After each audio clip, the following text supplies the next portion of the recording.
Welcome to Your Gen Z Coworker, the podcast where we break down the workplace and focus on what truly matters, building well-being into your career, prioritizing life over work, and staying true to yourself. Hosted by me, Emily, a fellow Gen Zer who's been there, done that, and still figuring it out. This is your space for real talk career advice, workplace trends, and actionable insights that put you first. From ditching outdated office norms to embracing the freedom to thrive authentically, I am here to guide and inspire you. So grab your coffee or snack of choice, hit subscribe, and navigate this work-life thing with me on Your Gen Z Coworker. Right, welcome everyone to another episode of Your Gen Z Coworker podcast. I am your host, Emily, and I am so happy to be joined by two other HR rock stars. Starting this podcast, I love having the opportunity to connect with other people in HR because I think so often we all bring something unique to the table, right? I think every HR professional, we're not one and the same. Everyone brings their own unique skills and strengths. So I'm so excited to have both Kelly and Kerri here from VP Workforce Solutions. How are you both? Oh, so good. Thanks for having us. Yeah, no, thanks for joining. I'm so excited to have you on. So I want to kind of pass it over to each of you. I don't know who wants to go first, Kerri or Kelly, but kind of give us, who are you? Where are you right now? Where has your career path taken you? And what's your role at VP Workforce? Sure. Okay, Kerri, you want to take this off? Sure. You want to start it off? Go for it. Sure, I guess. So, I have had a very industry different career. I have worked in different things. I've been a paralegal, an accountant, and then came to a corporate recruiting role where I was for 22 years. And then a couple years ago, I got packaged out. So decided to open up VP Workforce Solutions with Kelly, who is my partner and sister. So we are Full the disclosure. CEOs and co-founders of VP Workforce Solutions, a recruitment and placement firm. But then we also have different arms where we will, help with any consulting for organizations to do different like lunch and learns and strategic, conversations or workshops.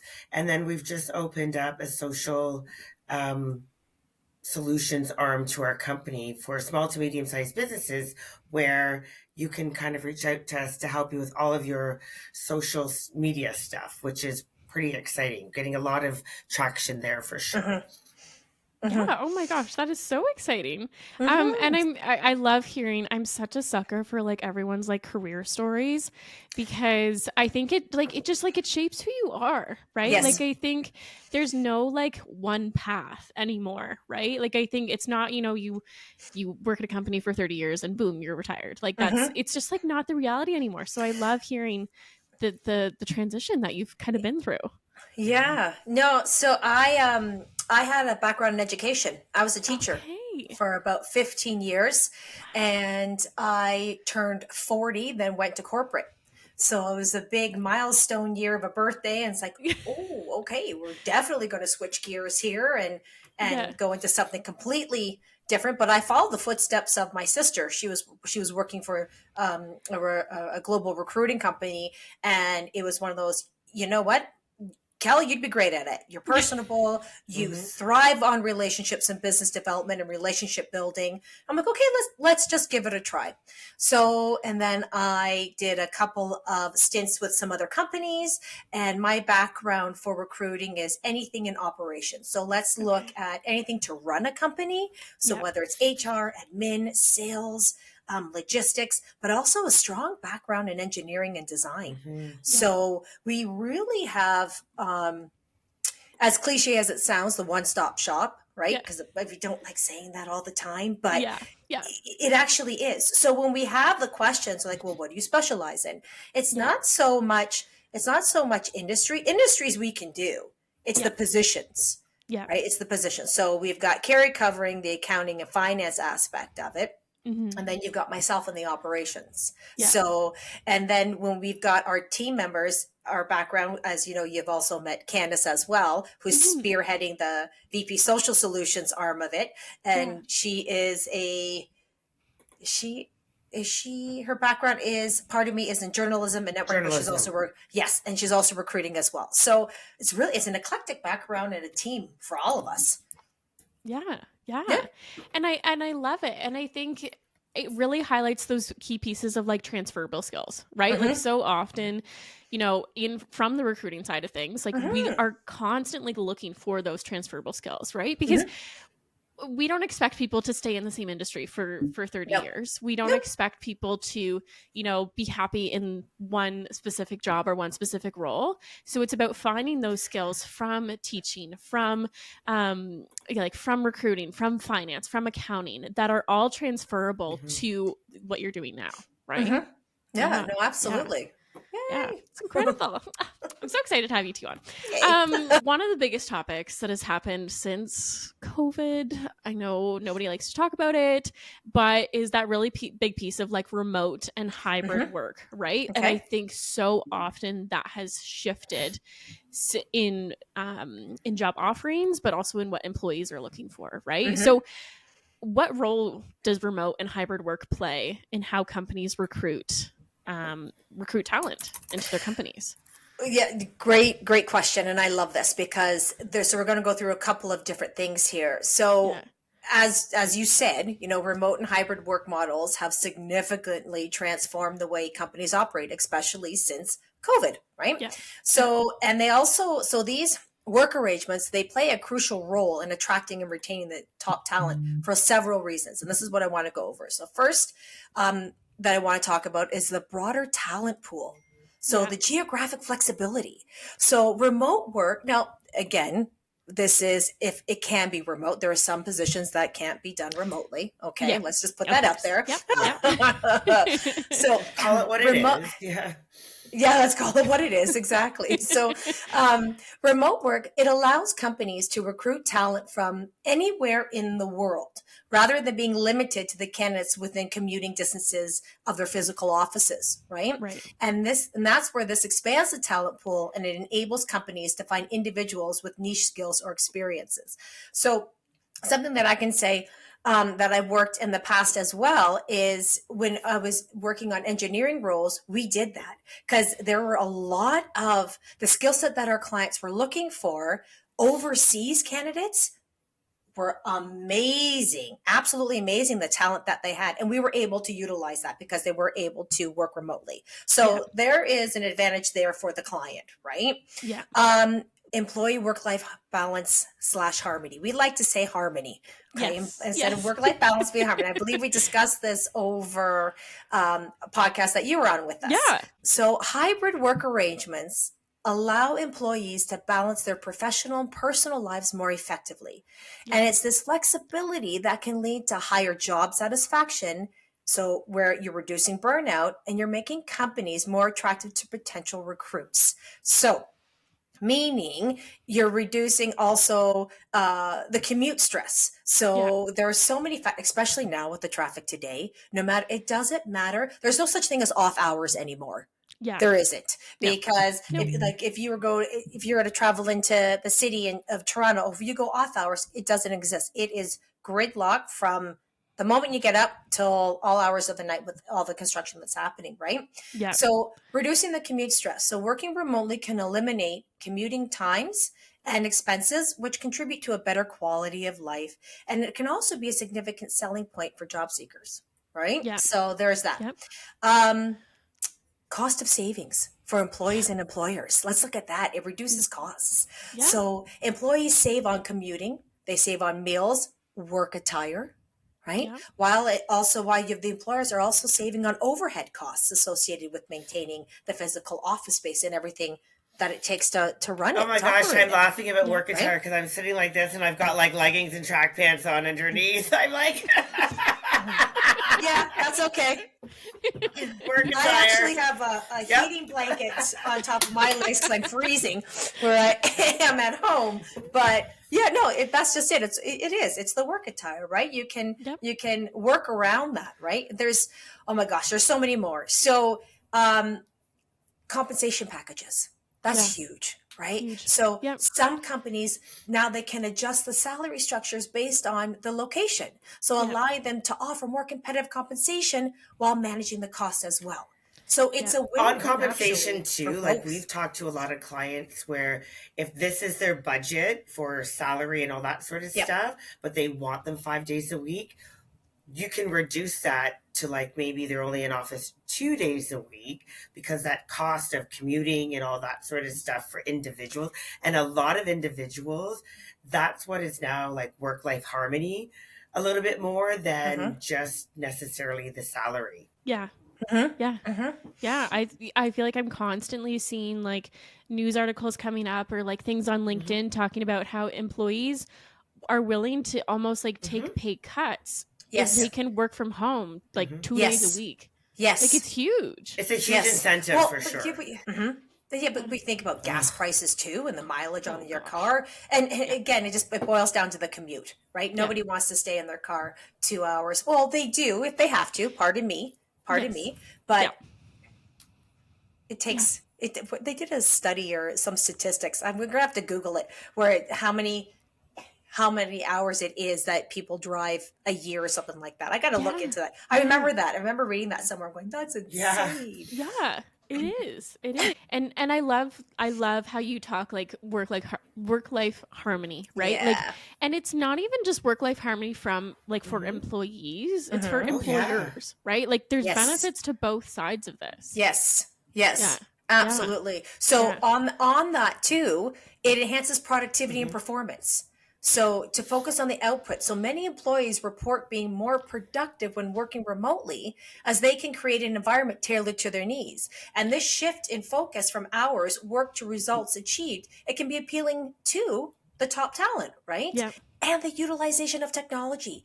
Companies that embrace hybrid work often invest in technology that fosters collaboration and communication to further enhance productivity. So I remember, Emily, on the podcast that you were with us, you said that you are productive in the morning and at night, but in the afternoon, you're not. There are certain hours. It's like that 2 p.m. slump. I have that. It could I'm a morning person, so I'm up and I'm checking. My laptop is open way before if I was in the office, way before 9 o'clock. It's up and it's running. And if I'm in bed, if I've got the TV noise at nighttime, I'm on it. Yeah. Like it doesn't shut. Now, is that healthy? Some would say no, but that's where I find that I'm more productive too, right? So, but again, by working remotely and hybrid, that it allows people to go to their schedule and what makes them feel productive. So it gives them a sense of control and not so much being micromanaged of clocking in and clocking out and what are you doing or so forth, right? So this is where the understanding of the leaders and the employers also need to have as well, right? So, which is a big deal. We've heard a lot of just talking with our candidates, and I'm sure you have too, Emily. It's what candidates are looking for employers, right? And that is actually going to bring us to our next topic that I want to talk about is the company culture, employee engagement, right? Yeah. So remote culture building. So companies that successfully build a strong remote culture can foster loyalty and engagement among employees. Now, what does this look like? So regular virtual team building activities and open channels of communication can also help maintain a sense of belonging, and huge feedback and recognition. And I say this, and I say this because companies that prioritize regular feedback and recognition, especially in remote settings, it can enhance employee morale and retention. What are your thoughts on that, Emily? I want to hear this because you giggled. Oh gosh. Okay. So it was about a year ago. I was at this event and I was talking about providing feedback. You know, it was relating to the Gen Zs, and like they need feedback, right? They need that sense of like they're doing a good job, they're purposeful, you know, all these pieces. And I was met with someone who asked the question or kind of said, I don't have enough time. I don't have the time to take feedback and to have these meetings with my staff. And I'm like, you don't have 15 minutes. You don't have 15 minutes to sit with one of your staff members and ask them 3 questions to make sure that you're getting feedback from them, to making sure that they're feeling valued. And I said, so you don't have time to meet with your current staff, but you have time to hire new staff. Because the trade-off of the hours spent like is just like it doesn't match it, right? The time spent to sit down and have a 15-minute conversation with a staff member versus the weeks and months it takes to hire a new person. Right? We talk about like opportunity cost, right? Yeah. Like, and I was just like, and so I kind of talked to her about that, and she was, How did she receive that? In the moment, I think she still felt overwhelmed. In the moment, I think she still felt like, you know what, I have 50 staff under my belt and I don't know how to manage that. But I hope she walked away with just, all I want is for people to think differently, right? To think in a minute, if I say something and they think, I didn't think of it that way before. Yeah. But think of having to hire 50 new staff, right? Exactly. So that actually is a great open segue to my next point, and my last point on this is retention strategies. So yes, the regular check-ins, implementing routine one-on-one check-ins and team meetings that can help managers. It'll help them stay connected with employees and addressing any concerns and reinforcing a sense of community. So that's just it, addressing the concerns and following through with it, right? And continuous learning and development. Offering remote training and development opportunities can help retain employees by showing that the company is invested in their growth. Yeah. That's it. Yeah. That's my last point on that. That sums it up. Yeah. We should just finish it off there, right? Yeah. Well, we can go on and on and on. Right? No, but it's true. I think the value of I think one of the things I'm currently writing a book as on top of all of the other 17 million things that I'm doing.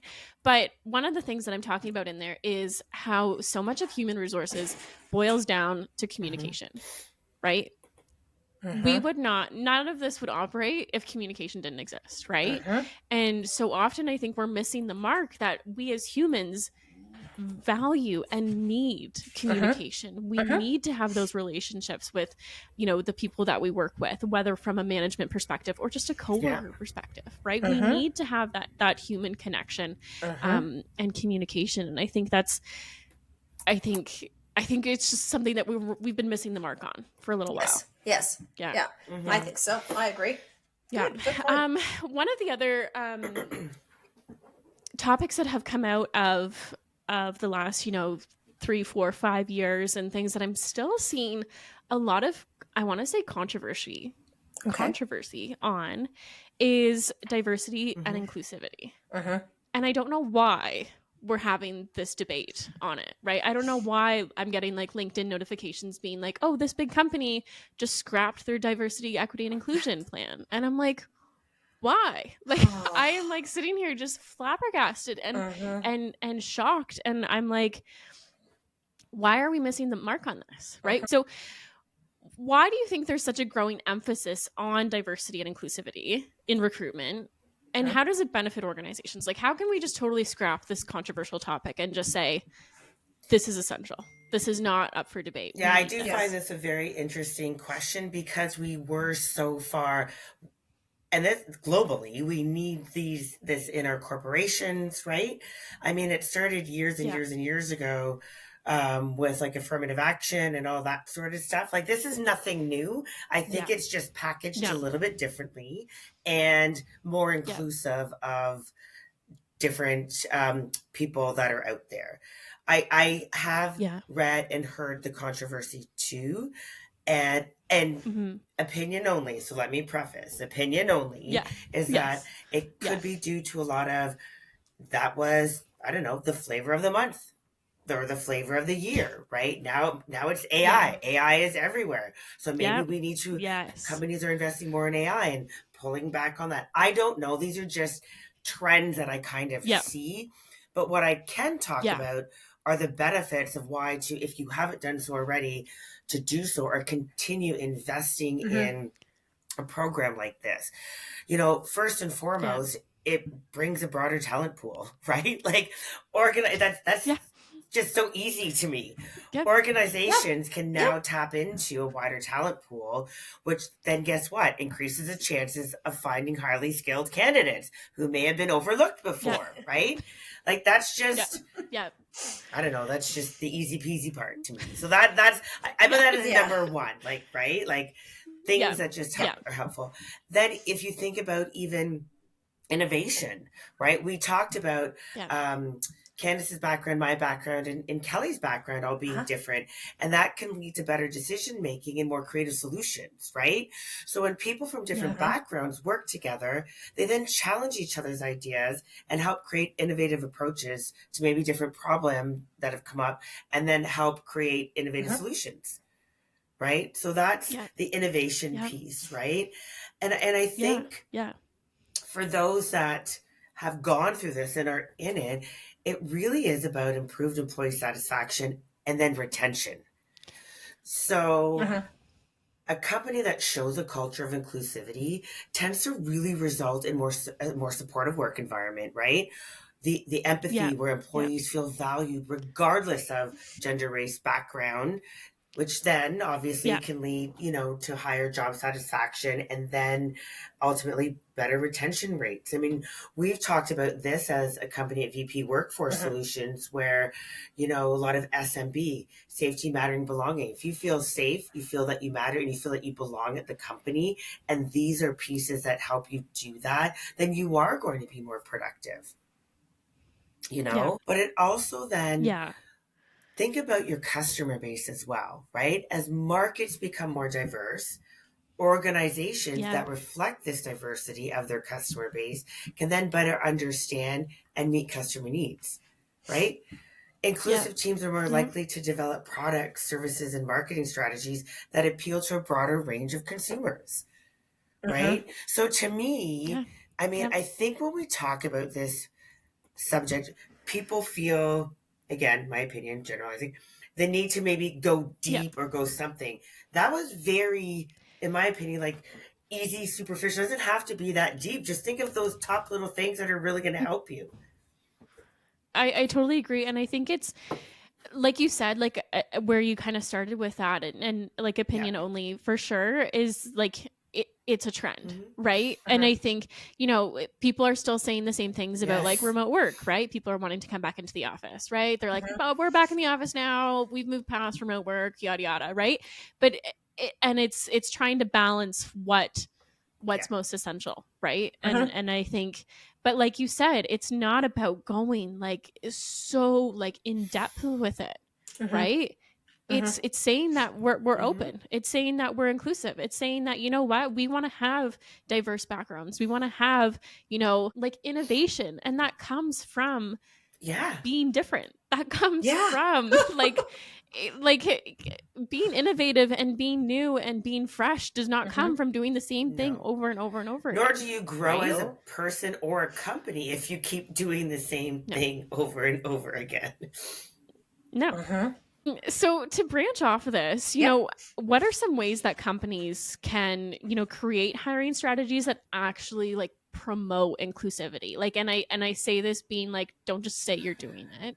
Like how? Right. Don't just do it to check the box to say we have a DEI program or whatever it is. Right. Yeah. So I think if we kind of layer it back to just look at, attracting individuals, let's look at job descriptions. Have we removed bias from our job descriptions, right? Have we, does it include inclusive language, gender neutral language, right? And I'll give you an example of void phrases for certain groups, right?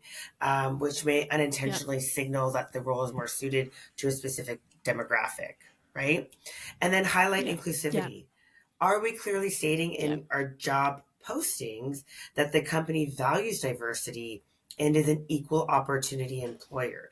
Because this can make candidates, maybe from underrepresented groups, feel more welcome to apply. So I would definitely do that first. There's something called blind recruitment. So I would implement that, which is removing identifying information. So during initial stages of recruitment, right? Remove maybe name, maybe, and Kelly and I do this, right? So if you're going to hire us to find someone, we'll send over a resume we might not even put the name on it, or maybe just the first name, and then that will take out gender, maybe age, maybe we'll take out educational institutions or some dates, so that it doesn't lead to unconscious biases, right? So that we are purely focusing on the skills, their experience and qualifications. Exactly. Some companies use skill-based assessments and testing as part of the application process, right, to assess the candidate's abilities rather than relying on, and again, let's be honest, a resume is subjective, right? Subjective impressions of resumes. So that would be something that I would definitely look at, and look at what are our sourcing channels? Like where are we putting our postings, right? Are we focusing on different underrepresented groups such as minority professional networks, women in tech, or LGBTQ plus job boards, right? Like where are we putting this to really help expand the talent pool, excuse me, and provide exposure to these diverse candidates? I love that piece about like blind recruitment. Like I think I create a lot of resumes and cover letters. Love it. But I feel sometimes when I'm creating these applications for people, I feel like I'm telling them what to put on there and what to not put on there, because I don't know who's going to be receiving this resume, right? I don't know, because there's still all those biases in recruitment. Like as much as, you and I are really focusing on, the inclusivity and transferable skills and all these pieces, like I'm telling people, don't put your mailing address on there. Don't put a photo of yourself. Like, and I hate to say this because I feel like I'm taking away who they are, right? I'm taking away their authenticity, which is something that I love to promote, right? And I know these people and I'm like, you're a fantastic candidate and I would love, like, this company would be lucky to have you, but I can't control. Right. Like, think about The Voice, the blind auditions. Look how successful that show is, right? And they turn around and they're surprised by who's standing in front of them, because it's all about their talent and what they're bringing to the table. It's no different, really. Right? One of the other things, good example, Kerri. One of the other things I would think about too is standardize the interview process, right? So whether it's structured interviews or whether you have a diverse interview panel, so maybe use diverse interview panels to evaluate the candidates. That way, like we talked about this when Kelly was talking about different things, is a range of perspectives, right? In the interview process really then can help reduce biases that may occur, right?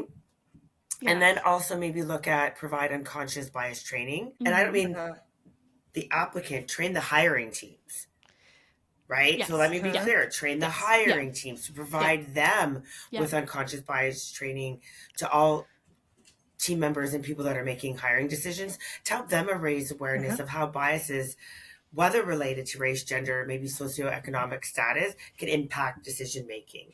And then foster growth mindset, right? Encourage hiring managers to understand that making mistakes and inclusive practices is part of the learning process, right? Maybe they were not aware that they were doing that. So make them aware, and then help with continuous improvement in the hiring practices should be prioritized. And speaking to unconscious bias, I hosted, I think it was like 3 years ago, we hosted like a diversity, equity, inclusion workshop, just a virtual one kind of during the COVID period. I partnered up with Black Lives Matter here in Oxford County, and we did a little session. And one of the things that I talked about in there was the just like me hiring bias, right?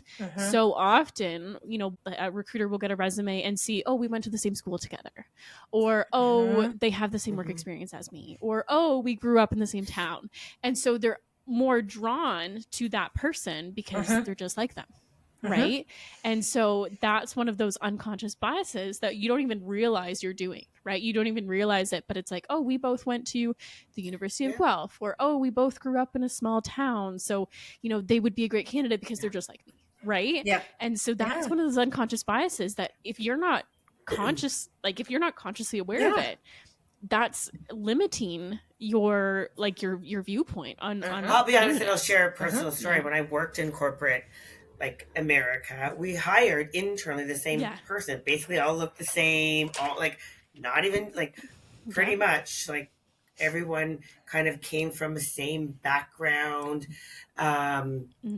You just kind of like, we would be like, oh, I know that person's going to be successful. You would know just by looking at their resume internally. Then when I became a manager and things were starting to change there, it was interesting. It was like, I don't want the same people on my team because I know my thought process and I know what I want to do. But if I get stuck or I need a solution, I'm not perfect. I don't have all the answers. I want someone with that different perspective to come in and give that to me. Yes. Right? Yeah. Yes. I want someone that's going to challenge me, not just tell me that I'm doing the right thing. Oh yeah. Yeah. I don't need people. Yeah. No. Right? Not at all.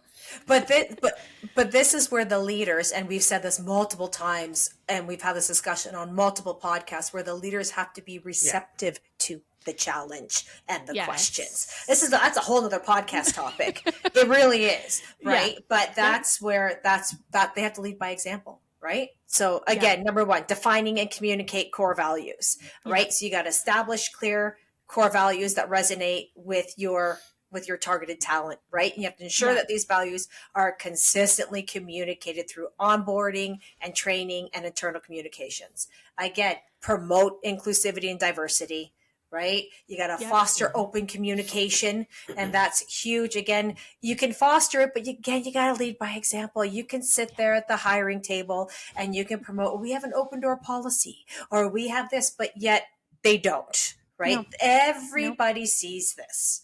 Right. So you have to and you have to empower the employees. So you have to give employees autonomy and ownership over their work. And this is where, when we're talking about remote work as well, right? What hours work best for your employee? Where are they most productive? Right. That's giving them a sense of autonomy and ownership, and encourage decision-making at all levels and support innovative ideas and initiatives, which is what the comment I just made, where the manager or the person who's leading the team has to be receptive to this, right? Yeah. So opportunities for growth, right? You got to provide that. Also, again, emphasize work-life harmony, recognize and reward contributions, right? So implement a robust recognition program that celebrates achievements, both big and small, right? So it's not that everybody needs a pat on the back for everything that they're doing. Like, I've heard some really awful comments from higher ups going, well, what do you mean to pat them up? I have to pat them on the back because they're doing their job. It's like, whoa, like, hold on. It's like, oh, really? No, that's not what it's about. And you're missing the whole point of what it is. So if they don't, it's not that they need a pat on their back, but again, it's just that recognition, right? And because by doing that cultivates a positive work environment, and that's what it creates it. And when you encourage innovation and creativity, again, you're doing it's all a rippling effect, right? It's a domino effect, right? But again, it stems from top down, right? So that's where it has to go. And also employee feedback again, and act on it. And I know I said this a couple of minutes ago, you have to have that regular feedback and you have to act on it. So if there's something that's bothering Kerri, or there's something that's bothering Emily, show Kerri and Emily that you're working on it to make it better, or that you're acting upon what it is that they're concerned about, right? Because that goes a long way. You can talk the talk, but you got to walk the walk, right? They need to see it. I know. Sorry, it's true. We talked on one of our podcast episodes about something called the stay interview. So not the exit interview when someone is resigning and leaving or getting fired, but let's talk about the stay interview. What is keeping you here to stay? So when you talked about, Emily, that 15 minutes of just engaging with an employee, it might not have to be as formal as a stay interview, but let's walk down and grab a coffee together, or just having someone's ear, like that stay interview is huge. Yeah. The exit interview is too late. Too late. It's too late. Way too late. Right? They're leaving. What's the point? What's okay, right? But to Kerri's points, the stay interview, that's going to make the company change things, right? It's going to make so you don't get to the exit interview. Yeah. Right. And I think again, it's just promoting the health and well-being, but again, huge, it's lead by example. And we've said that, Emily, I think every discussion, every podcast that we've had, it always stems from leading by example and ensuring that leadership embodies the company culture and values, right? Yeah. And they have to be approachable, right? And they themselves have to demonstrate integrity and actively participate in cultural initiatives. Yeah. That's it. That's it. Yeah. That's it. And scene. No, And but scene. I think it's so often when we talk about these pieces of retention, it's not just one thing, right? It's not just one of the things that I put on my social media, which I laugh at because that's what social media is for, right? You have to laugh at what you post. But mine is like, pizza parties are not an employee retention solution. No. No. Nobody cares.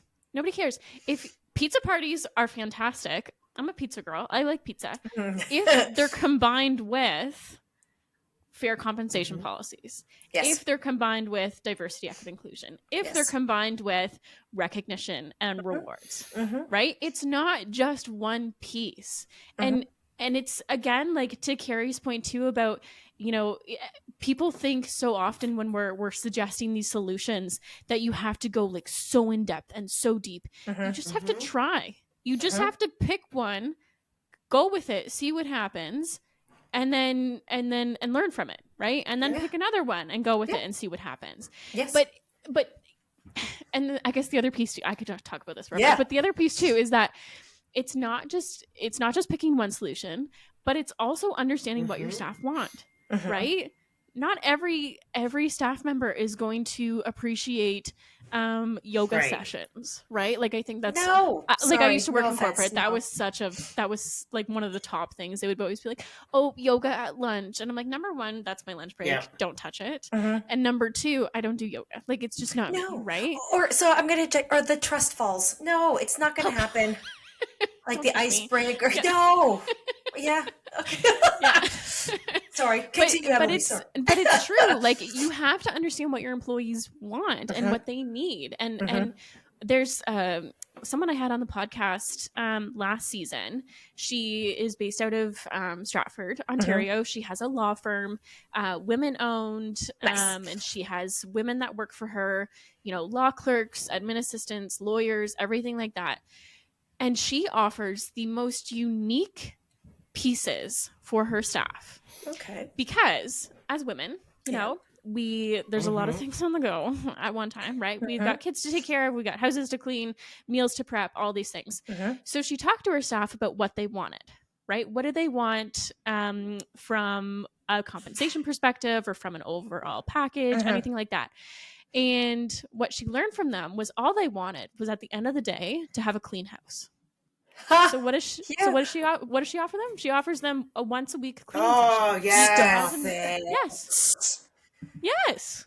And I was like, duh. Like, I was like listening to her and I was like, oh my God, please keep talking, keep telling, like, brilliant. Keep talking about this. Yep. Right? Brilliant. All we want, we're working, 8 and as a lawyer, like, you're either in court for how many hours in a day.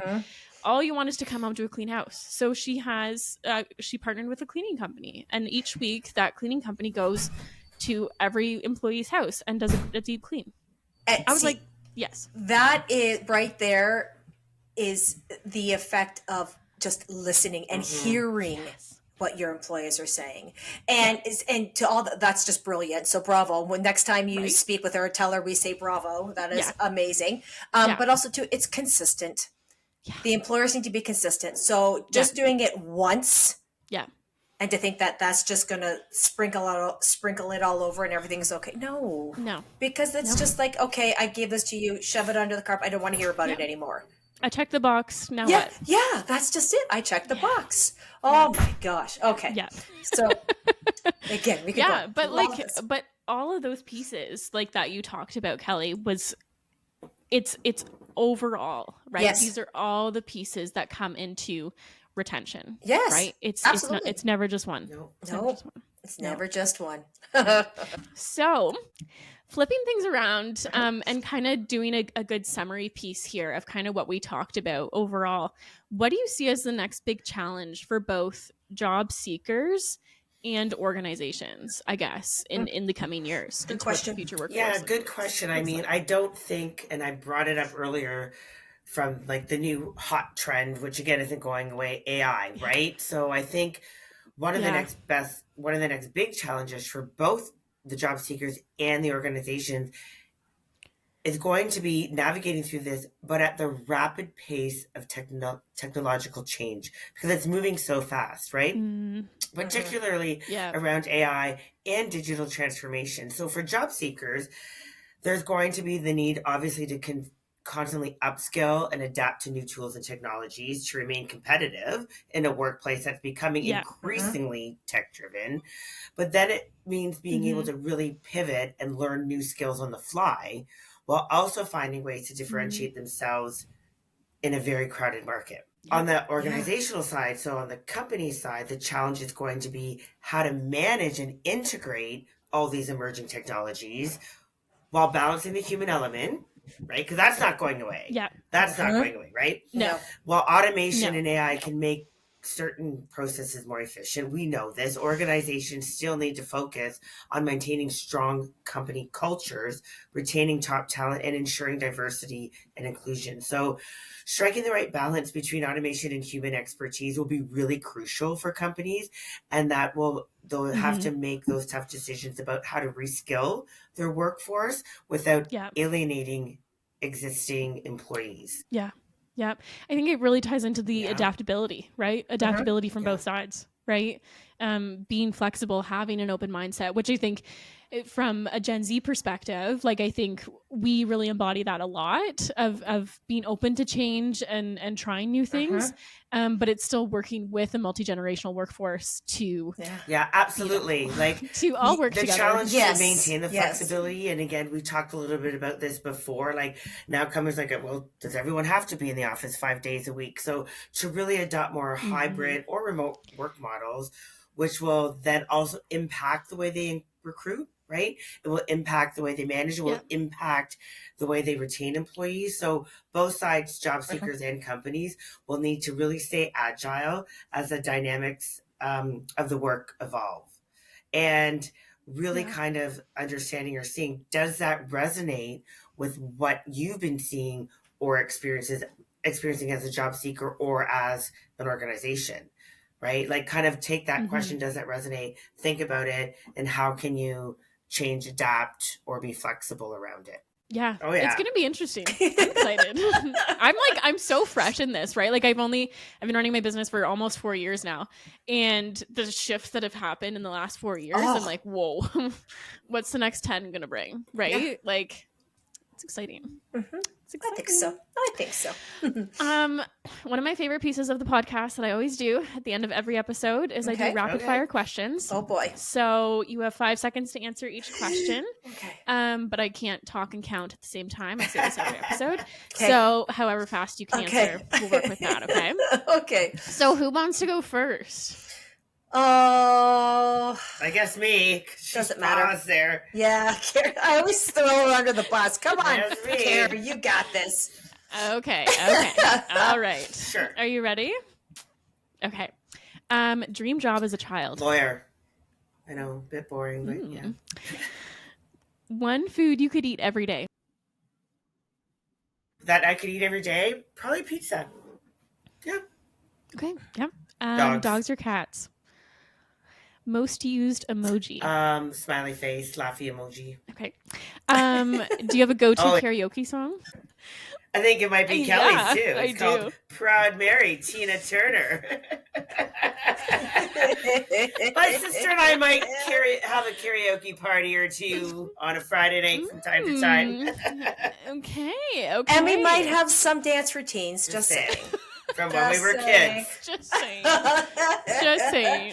Yep. Throw it in there. Yep. Oh my gosh. Okay. First celebrity crush. Ooh, first celebrity crush. Corey Hart. You probably don't even know who that is. I do, but I can't put a face to I know the name. I can't put a face to the name. I'm going to Google this afterwards. One thing you can't live without. One thing I can't live without would be probably lip gloss. was going to say my kids, but I can live without them from time to time. Lip gloss. Favorite childhood memory? Oh, my 4th birthday. I got a Snoopy puzzle and my sister. We have the same birthday. You're welcome. We're going to have t-shirts made up, Emily, that say you're welcome for everyone. Yeah. 100%. 100%. Favorite holiday Christmas. or time of year? Love Christmas. Morning person or night owl? Sweet or savory? Sweet. Biggest work pet peeve? Biggest work pet peeve. You can't say me. I'm like, Yeah, actually, my sister. probably if you are big enough, or I mean, everyone has systems and stuff like that, when information doesn't get into the system and maybe someone's where you need to kind of find something to help ease like seamless interactions with clients and candidates. Yeah. I get that. Biggest fear? Heights. Okay. Do you believe in aliens? I do not believe in aliens. And what is one thing that's on your bucket list? Oh, I'm a big travel girl, so definitely to get out there and travel somewhere else. And I'm thinking like Japan or somewhere even a little bit further. Definitely, yeah. Yeah. That's so fun. That's so fun. Okay. I like not that. Bad, right? Okay, That's pretty good. That's pretty good. I don't have any of these answers, Emily. Okay. We're going to go in reverse order because... Oh, crap. Okay. Yeah. Okay, ready? Yeah. Oh, okay, go. Okay. What's one thing on your bucket list? To see the pyramids. Ooh. In Egypt. Yeah. Do you believe in aliens? I believe in something out there because if we are here, there's something else out there. Okay. Yeah. Like biggest fear? I don't know. Okay. Oh my gosh. I can't do that invincible. fast. You're not scared of anything. Yeah, no. Maybe there's too many. I don't have just one. Okay, sorry. We're going to pass. Okay. Pass. Biggest work pet peeve? I'm going to say the same as what my sister said, Kerri. Okay. It's just getting to learn each other's styles, right? Yeah. Because when you're used to putting in things a certain way, you got to be adaptable and figure it out. Yeah, that's it. Yeah. Okay, I like it. Sweet or savory? Ooh, both. Okay. Morning person or night owl? Morning. Favorite holiday or time of year? Christmas. Favorite childhood memory? Favorite childhood memory. Oh, there's so many. It would be the holidays. Okay. All the holidays. Like all the holidays. All the holidays. We had awesome holidays. Are those Baskin Robbins clown cones? Yeah. I've thought of that too. Ooh, for our remember birthday. Those? Oh my gosh. So we're going to straggle, because our birthdays are the same day, every single year, Baskin and Robbins would have these clown cones. They'd be upside down, right? And the sugar cone would be the hat. Oh yeah, those are good. Yeah, good job, Kerri. Good job. First celebrity crush. Ooh, Axl Rose. Guns N' Roses. The singer of Guns N' Roses. We're going back to the 80s. Yeah. One thing you can't live without. My family. Go-to karaoke song? Same? No. Yeah, it could be a problem. I'm more of an Elvis fan. Huge Elvis. It'd be an Elvis song for sure. Probably Suspicious Minds. I'll throw that in there. Or The Wonder of You. We could do a couple. Okay. We're pretty versatile, Emily. Most used emoji. I love it. I need to come to one of your Friday night karaoke nights. It's so fun. So fun. Where was I? Oh, most used emoji. It's the heart one. The two Such a liar. It's the eye roll. I am. It's the eye roll. It's totally the eye roll. Yes. Yeah. It's like, oh, that's what it is. Okay. Dogs or cats? And horses. She has all three. Okay. Throw that. I need to. Should I edit the question? Yeah. One food you could eat every day. One food that I could eat every day. Peanut butter. Okay. Yeah. And dream job as a child. Teacher. Huh. You fulfilled it. I did. Yeah. Okay. Amazing. So fun, Emily. I love it. This is awesome. Summarizing our talk with just a good little, completely unrelated rapid fire. So thank you so much, Kerri and Kelly, for coming on to the podcast. I had so much fun talking to you both. And I think we really we dove into some good topics. Yeah. So where can listeners go to learn more about everything that you two do at VP Workforce Solutions? Oh gosh. So we are on all like the handles. We've got our Instagram, we've got our Facebook, we've got our own podcast. Yes. Right. So Higher Expectations Beyond the Boardroom. So wherever you stream your podcast, that's where you can find us. And they'll see you as well, Emily, on there, because we had the honor of having you as a guest as well. Yes. And just our websites, right? So that's pretty much it. Yeah. That's perfect. Well, I'll be sure to link everything in the show notes so that everyone can find you. But it was such a treat having you both on the podcast. Thank you so much. Thank you for having us. We love it. Yay! Amazing.